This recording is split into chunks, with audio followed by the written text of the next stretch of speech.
Bugun sizlar bilan atigi 200 ming so'mga tovuq ekmek tayyorlab ko'ramiz. Ko'ramiz qancha chiqargan. Birinchi bo'lib bozordan eng kerakli mahsulot tovuq filesini 2 kilo olamiz. 95 ming so'm bo'ldi. Kashin churuq va qizilcha 5 ming so'mga tushdi. Pomidor hamda tuzlangan bodring umumiy 22 ming so'm.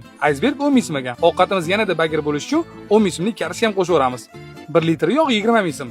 Qolgan pulimiz non, mayonez va ozgincha tomat uchun yetarli bo'ldi. Uyga ham kelib oldik. Birinchi ishimizni fileni muzlatgichga qo'yib, kartochkamizdan tozalashdan boshlaymiz. Keyin fri shakliga keltirib, qizib turgan yog'da pishirib olamiz. Frimiz pishgunigacha pomidor, iceberg va bodringni parre-parre qilib kesib olamiz. Navbat muzlatgichdan chiqqan fileni yuqaroq qilib kesib olishga. Boya idish tagida qolgan 100 mg yog'ni filening ustiga quyamiz. Mana endi tuz, qatiq va ziravorlar bilan uchrashuv vaqti. Endi yaxshilab aralashtirib, tovuqni pishirib olsak ham bo'ladi. Ozgina qizartirib olganimizdan keyin past olovda qopqog'ini yopib dimlab qo'ysak, yumshoqqina bo'lib pishadi. Bu orada sousimizni ham tayyorlab olamiz. Qozonchamizga 1 qoshiq sariyog', 2 qoshiq tomat solib, ozgina qovurib, keyin ustidan quyi suyuligiga qarab suv solamiz.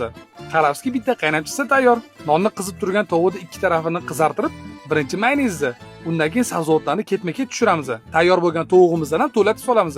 Fri, sos, mayonez. Qarabski tovuq ekmek tayyor. Esimdan chiqqan qolgan chiqimlarni ham qo'shsak, 210 ming so'm ketdi va naq 10 ekmek chiqdi. Ko'chada aynan shu taom 45 mingdan sotilayotgan ekan. Bizaniki bo'lsa 21 mingga tushdi. Deyarli 2 barobar foyda. Yoqqan bo'lsa like bosib, albatta siz ham tayyorlab ko'ring.